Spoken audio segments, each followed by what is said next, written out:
ह्या रायगडावरून 2 मिरवणुका निघाल्या. किती मिरवणुका निघाल्या? 2.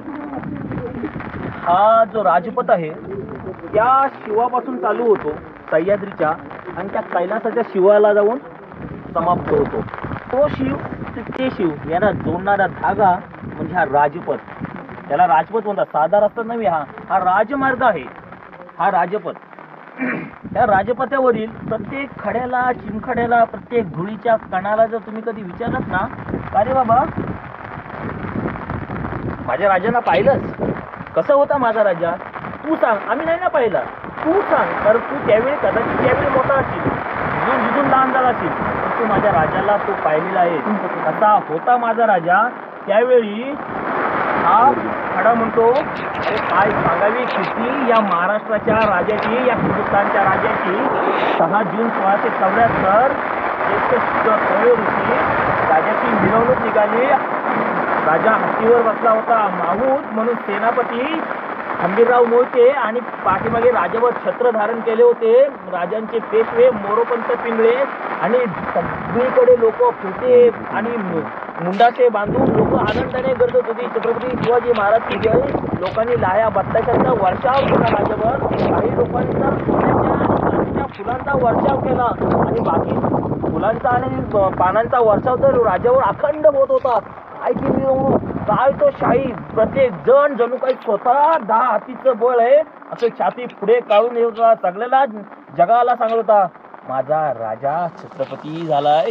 आणि मिरवणूक निघाले ह्या दुर्गेश्वर श्रीमत श्री रायगडावर. आणि ते क्षण मी अनुभवलंय. हे कोण सांगतोय? हा खडा सांगतोय. पण त्यावेळी मग ह्याला विचारायचं, अरे मग तू पण तेच अनुभवलंस का? महाराष्ट्राच्या नवे हिंदुस्थानाच्या मातीचा सर्वोच्च क्षण तू अनुभवलास, अरे मग तू पण ते अनुभवला असशील ना. तुला पण काही गोष्टी गुजगोष्टी या महाराजांच्या माहिती असतील ना. तो म्हणतो, हो मी अनुभवलंय ना, मी पण अनुभवलंय. मिरवणूक माझ्याही अंगा खांद्यावरून निघाली. दिनांक 3 एप्रिल 4 एप्रिल 3 एप्रिल 1680.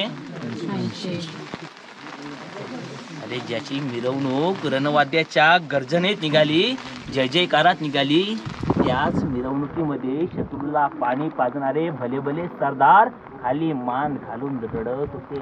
प्रत्येकाची नजर फक्त भुईवर होती.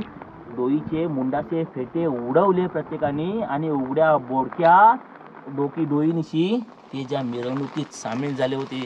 अरे असं काय झालं? काय झालं?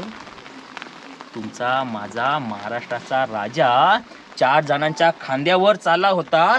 प्रत्येक जण खाली बघून अश्रू ढाळत होता आणि माझ्या राजाबरोबर काढलेले दिवस आठवत होता.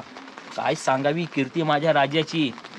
अरे ज्या हिंदुस्थानाच्या भूमीतला, महाराष्ट्राच्या भूमीतला सर्वोच्च क्षण मी अनुभवला ना, त्याच महाराष्ट्राच्या भूमीतला सर्वोच्च दुःखाचा क्षण सुद्धा मीच अनुभवलाय. मी पुण्यवान ना, तेवढा अभागी मीच. जेवढा नशीबवान मी, तेवढा बदनशीब सुद्धा मीच.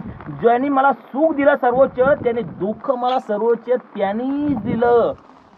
तेच रायगड शिकवतो. तुम्हाला जर माणूस एखादा जर सर्वोच्च सुख देत असेल ना, तर तोच माणूस हिरावून गेल्यानंतर आयुष्यातलं सगळ्यात जास्त दुःख तेव्हाच होतं. आम्ही रायगडाकडून तेच घ्यावं. लळा लावणं काय असतं ना, ते रायगड. तो म्हणतो, मी दोन्ही मिरवणुका पाहिल्या. आनंदाचा क्षण, सर्वोच्च आनंदाचा क्षण आणि सर्वोच्च दुःखाचा क्षण.